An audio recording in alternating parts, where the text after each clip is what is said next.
काशी एक ऐसा शहर जिसकी हर गली में इतिहास है, हर मोड़ पर आस्था। लेकिन क्या आप जानते हैं कि इस पवित्र नगरी में कई ऐसी विरासतें भी छिपी हैं, जो न घाटों पर दिखाई देती हैं, न किसी गाइड बुक में। आज हमारे साथ एक खास शख्सियत हैं, जिन्होंने काशी की इन अनकही कहानियों की तलाश में वर्षों बिताए। वाराणसी के चौबेपुर क्षेत्र के सुगुलपुर गांव के निवासी और रेल विभाग से सेवानिवृत्त डीआरएम ओम प्रकाश चौबे अपनी चर्चित पुस्तक काशी एक लघु परिचय को लेकर सुर्खियों में हैं। विशेष वार्ता में चौबे बताते हैं कि इस पुस्तक का लघु शब्द किसी संक्षेप का नहीं, बल्कि गहराई से चुने गए सार का प्रतीक है, काशी की विशालता का एक सटीक, प्रभावी और शोध आधारित परिचय। वे कहते हैं कि काशी के प्रमुख मंदिरों और घाटों के बारे में तो सभी जानते हैं, लेकिन काशी का असली रहस्य उसके अनदेखे, उपेक्षित और छिपे हुए स्थलों में छिपा है। अपनी खोज में उन्होंने जिन स्थानों को उजागर किया है, उनमें शामिल हैं चंद्रावती जैन समाज का प्रमुख तीर्थ, मार्कंडेय महादेव जहां गंगा और गोमती का संगम है, बलुआ से मार्कंडेय तक फैली नव ऋषियों की तपोभूमि, और काशी के कोनों में छिपे अनेक प्राचीन कुंड, देवालय और रहस्यमयी लोकास्था केंद्र। इन स्थलों का न कोई दस्तावेजी उल्लेख था, न कोई विस्तृत शोध। वर्षों के अध्ययन, भ्रमण और स्थानीय परंपराओं को समझने के बाद चौबे ने इन्हें अपनी पुस्तक में संकलित किया है। आपका प्रश्न बहुत ही उचित है। सबसे पहले तो मैं आप सबका धन्यवाद करना चाहता हूं कि आपने अपना समय दिया और हमारी इस लघु कृति के प्रति मुझे पूरा विश्वास है। जो आपने प्रश्न पूछा है, इसका जवाब देने के लिए थोड़ा समय दीजिए मुझे। सबसे पहले मैं स्टार्ट करता हूं इस नाम से, एक लघु परिचय। ये मैंने बहुत सोच समझ के और बहुत दिनों तक सोचने के बाद ये नाम रखा। क्यों लघु? लघु शब्द का मतलब क्या? लोग अपने फ्लैट में कन्फाइंड हो गए लॉकडाउन पीरियड में, तो अब कुछ करें क्या, समझ नहीं आता था। हम बनारस के हैं, हमारा जन्म यहीं हुआ और यहीं पढ़े लिखे बड़े, इसी मिट्टी में हम लोग खेले। तो यहाँ की जो संस्कृति है वो तो हमको विरासत मिली, हमारे ब्लड में पड़ी हुई है। Banaras the city of lights, सबसे पहले वो किताब मैंने मंगाई और उसको मैंने फर्स्ट पेज से लास्ट पेज तक पढ़ डाला। एंड मेरा विश्वास करिए, उस किताब को जब मैंने पढ़ना शुरू किया तो पहला पेज पढ़ा तो अगला पेज छोड़ने का मन नहीं करता था। पागलों की तरह उस किताब को मैं पढ़ता रहा और उसको मैं आत्मसात करता चला गया। जब उतना किया तब मुझे काशी के बारे में बहुत ज्ञान मिला कि नहीं, काशी की विरासत बहुत वृहद है, बहुत विशाल है। हम जानते नहीं हैं, हम अपनी मूर्खता में उसको समझना नहीं चाहते हैं, समझ नहीं देना चाहते हैं। तो मैंने उसको पढ़ा, समझा, काफी कुछ समझ में आया, लेकिन तब भी मुझे लगता था कि कुछ इसमें कमियां हैं। फिर हमने कुछ लोगों से बातें करी, कंसल्ट करी, तो लोगों ने कहा कि काशी लाखों लोग इससे अनभिज्ञ हैं, वो जानते नहीं, और जो ज्ञान है वो लिमिटेड लोगों के पास है, और वो ज्ञान भी स्पेसिफिक है। जैसे कोई किताब है तो वो सिर्फ धर्म के बारे में लिखी गई है, कोई किताब है वो सिर्फ इतिहास के बारे में लिखी गई है, कोई आर्टिकल है वो सिर्फ आर्कियोलॉजी के बारे में लिखा गया है। ऐसा कोई ग्रंथ नहीं है जो कि कंबाइंड सारी नॉलेज को एक संक्षिप्त रूप में एक जगह रखे, ताकि कोई उसको पढ़े तो काशी के बारे में पूरा ज्ञान उसको मिल जाए। इसके अलावा किताब भाषा में, साधारण हिंदी में, जो कि जन सामान्य के लिए उचित हो, ऐसा ग्रंथ हमें नहीं मिला। तो मैंने कहा कि हम इसको करेंगे। कहानी है, कहानी ये है कि बनारस, पूरे आर्यावर्त में तीर्थ कहाँ कहाँ हैं, तीर्थों के बारे में बताइए। तो पुलस्त मुनि ने उनको उस जगह तीर्थों का वर्णन लिखा नहीं है, बस इतना करके छोड़ दिया गया है। फिर क्या हुआ कि वन पर्व में जब युधिष्ठिर जंगल में घूम रहे थे तो उस समय नारद मुनि प्रकट हुए। तब युधिष्ठिर ने उनसे कहा कि हमको आप ऐसे बातों में कहा। तो उन्होंने कहा, अच्छा युधिष्ठिर, मैं आपको, धर्मराज युधिष्ठिर, मैं आपको वो कथा सुनाता हूँ जो पुलस्त मुनि ने आपके भीष्म पितामह को हरिद्वार में सुनाई थी, और उसमें सभी तीर्थों का वर्णन है, उससे आपको पूरा ज्ञान मिलेगा। तब उन्होंने वहां पर ये वर्णित है, वन पर्व में तीर्थ यात्रा एक उपपर्व है, उसमें वर्णित है। तो मैंने उसको पढ़ना शुरू किया, तो उसने कई जगहों के बारे में बात करते करते अयोध्या की बात होती है। अयोध्या के बारे में 3 या 4 श्लोक लिखे हुए हैं। फिर उसमें ये कहते हैं कि इसके बाद आप काशी जाइए, और काशी के बारे में 2 श्लोक लिखे हैं खाली। और जो कपिला हृदय मतलब जो कपिलधारा में मंदिर है वृषभ ध्वज, उसके बारे में लिखा, और किसी भी मंदिर का वर्णन उसमें नहीं है। तो महाभारत में काशी के एक ही मंदिर का वर्णन है, वो कपिला हृदय पर जो वृषभ ध्वज मंदिर है। उसके बाद की प्रथा है कि और मंदिर डेवलप हुए और तीर्थ बात की बात है। महाभारत में खाली एक ही है। तो मैं वो पढ़ा, मेरे मन में आया कि यहीं क्यों रुकूं, जब पढ़ ही रहा हूं थोड़ा और आगे पढ़ लूं। देखिए क्या प्रेरणा होती है ईश्वर की, ये हमें आश्चर्य हुआ। हमें अंदर से इच्छा हुई कि नहीं आप इसके आगे पढ़ लो। मैं आगे पढ़ने लगा, उसी श्लोक, उन्हीं 2 श्लोकों के नीचे मार्कंडेय बाबा के बारे में लिखा हुआ था। सुबह 7:30 बजे का समय था, मैं अपने ऑफिस रूम से दौड़ता हुआ बाहर निकला। मुझे इतना एक्साइटमेंट हुआ कि मार्कंडेय बाबा का मुझे, वो कहते हैं यूरेका, आर्किमिडीज यूरेका मिला। मैं यूरेका चिल्लाता हुआ बाहर निकला। मेरी पत्नी बैठी, क्या हो गया? मैंने कहा मार्कंडेय बाबा मुझे मिल गए। कहाँ मिल गए? मैंने कहा महाभारत में लिखा हुआ है उनके बारे में।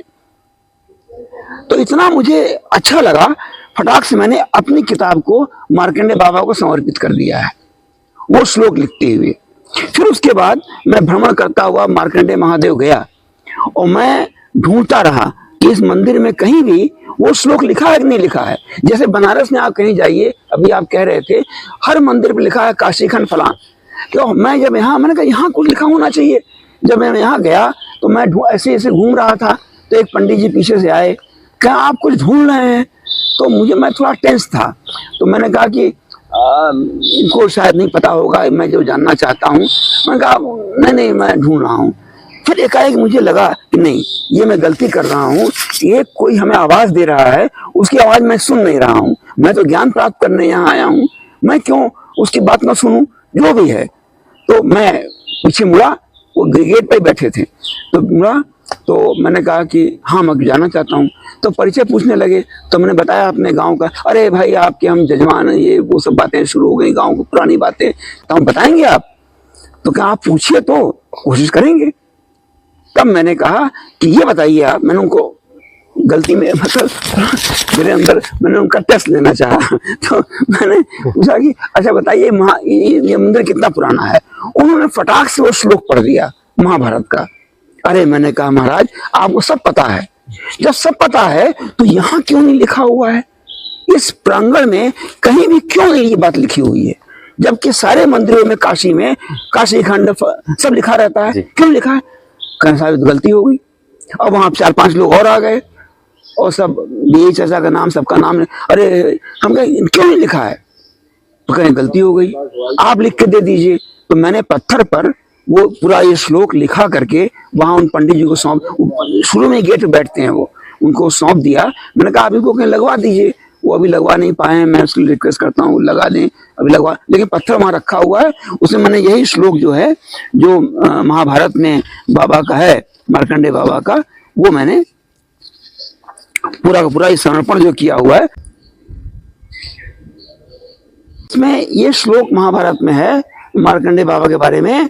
मार्कंडेयस्य राजेंद्र तीर्थमासाद्य दुर्लभम गोमती गंगयोश्चैव संगमे लोक विश्रुते अग्निस्तोम वापनोति कुलम चैव समुद्धरेत।